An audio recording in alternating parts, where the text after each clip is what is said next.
नमस्कार, आप देख रहे हैं समय साक्षी। मैं हूं हरीश कनेडा। आज हम बात कर रहे हैं जनपद टिहरी की, जो जौनपुर क्षेत्र से जो हमारे साथ जिला पंचायत सदस्य हैं उनसे बात करते हैं। महेंद्र बिष्ट मौजूद हैं। नमस्कार सर, स्वागत है आपका। नमस्कार, कैसे हैं हरीश?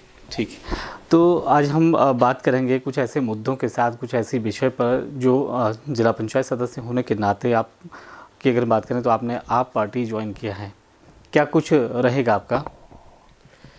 अब मैं एक आम आदमी पार्टी के एक छोटे से कार्यकर्ता के रूप में धनोल्टी विधानसभा में और प्रदेश में जहाँ जहाँ आम आदमी पार्टी को मेरी आवश्यकता होगी, मैं वहाँ आम आदमी पार्टी के कार्यकर्ता के रूप में लगातार काम करूँगा।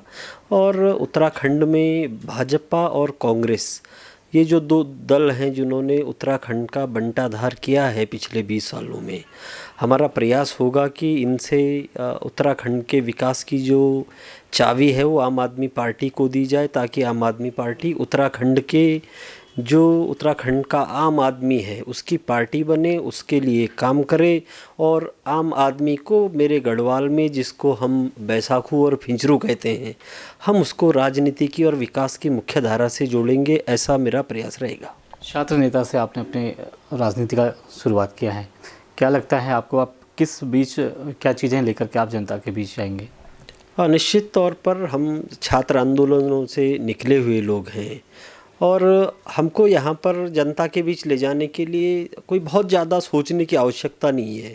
दिल्ली में आदरणीय केजरीवाल जी का जो विकास का जो मॉडल है, वो मॉडल हमारे पास है। उस मॉडल को देवभूमि उत्तराखंड में लागू करना और उसको देवभूमि उत्तराखंड के नाम से उस मॉडल को यहाँ पर रख कर के हम जनता के बीच ले जाएंगे। निश्चित तौर पर मैं ये कहना चाह रहा हूँ कि उत्तराखंड से पानी बह कर के दिल्ली जा रहा है। उत्तराखंड से और ख़ासकर हमारे ज़िले से, टिहरी ज़िले से बिजली पैदा होती है और दिल्ली की सरकार हमसे ख़रीदती है और वो अपनी जनता को निःशुल्क और कम दरों पर जो है बिजली उपलब्ध कराती है। तो हमारी ये प्राथमिकता रहेगी कि यहाँ के जो संसाधन है, चाहे यहाँ का जल हो, चाहे यहाँ की बिजली हो, चाहे यहाँ का पानी हो, उस पर किसी तरीके से भी उत्तराखंड की जनता को अधिकार दिलाना, ये हमारी प्राथमिकता है। महेंद्र जी, आपने कांग्रेस छोड़ करके आपका दामन थामा है, क्या लगता है आपको कि आपकी जो पार्टी है आम आदमी पार्टी, क्या वो पहाड़ों में विकास कर पाएगी या फिर पहाड़ तक चढ़ पाएगी? निश्चित तौर पर आम आदमी पार्टी पहाड़ चढ़ना शुरू कर दिया है। अभी कोई बहुत सारे लोग ये सवाल करते हैं कि दिल्ली का जो मॉडल है वो क्या पहाड़ में चढ़ पाएगा। 2013 में जब केजरीवाल जी ने दिल्ली में उस मॉडल की बात कही थी, जब चुनाव में गए, तो उस समय भी दिल्ली के लोग और सभी राजनीतिक, भाजपा और कांग्रेस जैसे जो ये दल हैं, ये उस समय भी यही कहते थे कि क्या ऐसा दिल्ली में संभव, ऐसा हो ही नहीं सकता, ये केजरीवाल जी झूठ बोल रहे हैं। लेकिन केजरीवाल जी ने अपने 5 साल के सुशासन में अपनी अच्छी नीयत से इस बात को साबित करके दिखाया। उन्होंने पानी के बिल आधे करने की बात कही थी, लेकिन जब उन्होंने शासन चलाया तो उन्होंने पूरा मुफ्त कर दिया। जब उन्होंने दिल्ली के स्कूल बहुत बेहतर कर दिए, उन्होंने दिल्ली के स्वास्थ्य सुविधाएं, मोहल्ला क्लिनिक दिल्ली में बहुत अच्छा कर दिया। मुझको लगता है कि दिल्ली में जो प्रत्येक मोहल्ले के स्तर पर उन्होंने किया है, उत्तराखंड के प्रत्येक न्याय पंचायत के स्तर पर वो उसी मॉडल को लागू कर सकते हैं। और मेरा ये दावा है, मुझे पूरा भरोसा है कि केजरीवाल जी के नेतृत्व में, आदरणीय मनीष सिसोदिया जी के नेतृत्व में, हम उत्तराखंड में उस मॉडल से उत्तराखंड के प्रत्येक आदमी को डायरेक्ट बेनिफिट दिलाने का हमारा प्रयास होगा। महेंद्र जी, आप अभी जिला पंचायत सदस्य हैं और साथ ही हम बात करें तो बहुत जल्द 2022 का चुनाव होने वाला है विधानसभा का, उसको लेकर के अभी आप सिटिंग हैं, आप सदस्य होने के नाते क्या आपका अभी तक का फीडबैक रहा है? देखिए, एक जिला पंचायत सदस्य के रूप में जो मेरी अब तक की यात्रा रही, मैं उससे अपने आप को संतुष्ट पाता हूँ।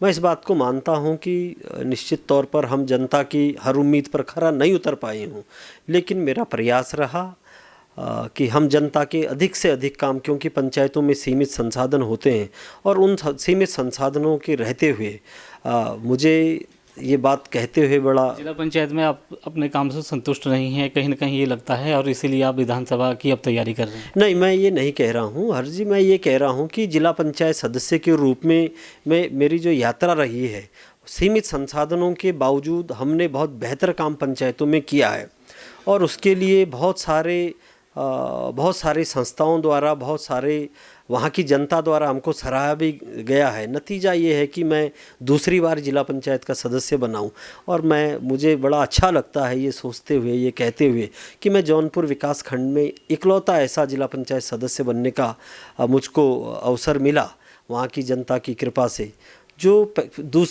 लगातार दूसरी बार पंचायतों में जिला पंचायत में रहे हैं।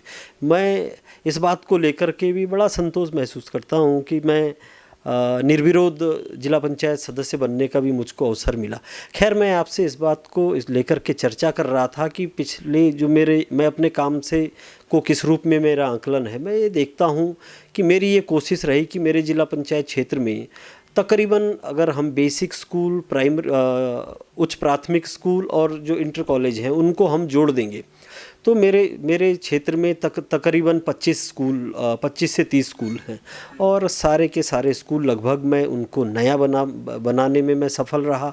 मैं वहाँ पर जो स्वास्थ्य की सुविधाएं हैं, चाहे वो श्रीकोट हो, चाहे म्याणी हो, उन इलाकों में जो एएनएम सेंटर्स हैं उनका निर्माण करवा पाने में, उनको मरम्मत करवा पाने में मैं सफल रहा। पशु अस्पताल बना पाने में मैं सफल रहा और बहुत सारे विकास की जो आधारभूत जो यूनिट हैं उन यूनिट के सभी के भवन बनाने में मैं सफल रहा। उसके अलावा पंचायतों का जो बुनियादी काम होता है उसको अच्छी तरीके से किया है।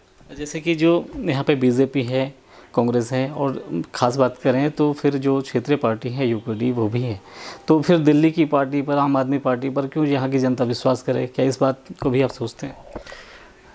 हाँ, बीजेपी जो पार्टी है वो कहाँ की है? वो दिल्ली की है। कांग्रेस जो पार्टी है वो भी दिल्ली से है, ये दिल्ली से संचालित होती हैं। आप भी कांग्रेस में रहे? हाँ, मैं भी कांग्रेस में रहा हूँ। तो ये दोनों ही दल दिल्ली से संचालित होते हैं और निश्चित तौर पर ये आपने बहुत सही बात कही, बहुत अच्छी बात कही कि उत्तराखंड क्रांति दल यहाँ का दल है। निश्चित तौर पर उसको आगे बढ़ना चाहिए था, यहाँ की जनता को उसके आगे बढ़ाना चाहिए था और ऐसा नहीं कि यहाँ की महान जनता ने कोशिश नहीं की। लेकिन दुर्भाग्य से उत्तराखंड क्रांति दल के जो लोग जीत करके आए वो कभी जब बीजेपी को उनकी ज़रूरत पड़ी तो सत्ता के लिए वो बीजेपी के साथ चले गए, जब कांग्रेस को सत्ता में उनकी ज़रूरत पड़ी तो कांग्रेस के साथ चले गए। तो उत्तराखंड की जनता इस बात को देख चुकी है कि इनकी नीयत सत्ता में रहने की है, तो उस दल ने भी बीजेपी और कांग्रेस के साथ रहना है। आम आदमी पार्टी दिल्ली, उसका एक जो दिल्ली में काम करने का तरीका है, निश्चित तौर पर वो तरीका, उनका जो वर्क कल्चर है, उनका जो दिल्ली में उन्होंने काम किया है, उससे उत्तराखंड की जनता को उम्मीद बंधी। ये तो बात आम आदमी पार्टी की रही, लेकिन हम अमरेंद्र की अगर बात करें तो किस बेस पर आप जनता के बीच में जाएंगे? क्या आपके पास कोई ऐसा काम है कि जिसको आप भुना सकें और जिसे आप जनता से वोट की अपील कर सकें? क्या ऐसे काम हैं? अब वोट की अपील मैं आम आदमी पार्टी के लिए, चूंकि अभी मैं एक कार्यकर्ता हूं, मैं आम आदमी पार्टी की तरफ से कोई घोषित प्रत्याशी नहीं हूं। मैं आम आदमी पार्टी का कार्यकर्ता हूं। आम आदमी पार्टी का जो डेवलपमेंट का मॉडल है, जो भी आम आदमी पार्टी का कैंडिडेट होगा, मैं उसके पक्ष में, उस मॉडल के नाम पर मैं वोट मांगूंगा। मैं वोट इस नाम पर मांगूंगा कि हमको पहाड़ के लोगों को पानी निःशुल्क मिलना चाहिए, पहाड़ के युवा को रोज़गार मिलना चाहिए, पहाड़ की माताओं की पेंशन जो है दिल्ली की तरह वो 2500 रुपये होनी चाहिए, स्वास्थ्य की जो सुविधाएं हैं वो पहाड़ में भी मिलनी चाहिए। इन चीज़ों को लेकर के हम जनता से वोट मांगेंगे। व्यक्तिगत आपने मुझको लेकर के जो सवाल किया, मैं तो वहाँ की जनता का बेटा हूँ, मैं वहाँ की बहनों का भाई हूँ। वो लोग मुझे बहुत पसंद करते हैं और उसका कारण ये है कि मैं लगातार उनके बीच रहता हूँ, उनके सुख में रहता हूँ, उनके दुख में रहता हूँ और जब भी वो मुझे याद करते हैं मैं हमेशा उनके साथ हूँ। तो मुझे लगता है कि मैं बहुत सौभाग्यशाली हूँ, मैं भाग्यशाली हूँ कि वहाँ की जौनपुर की जनता का आशीर्वाद मुझे प्राप्त है। तो ये थे हमारे साथ बातचीत करने के लिए टिहरी जनपद के जौनपुर क्षेत्र से जिला पंचायत सदस्य अमरेंद्र बिष्ट, जिनका सीधे तौर पे कहना था कि जौनपुर आज़ादी के बाद से आज तक भी मोहताज रहा है, ख़ास तौर पे अपने विकास कार्यों को लेकर। इसके लेकर के वो अब 2022 में भी जनता के बीच जाएंगे। अब देखना ये होगा कि क्या अमरेंद्र इस क्षेत्र को विकास की नई किरण देने में सफल हो पाएंगे। अपने सहयोगी राजेंद्र बड़ोला के साथ हरीश खनेड़ा, समय साक्ष्य, देहरादून।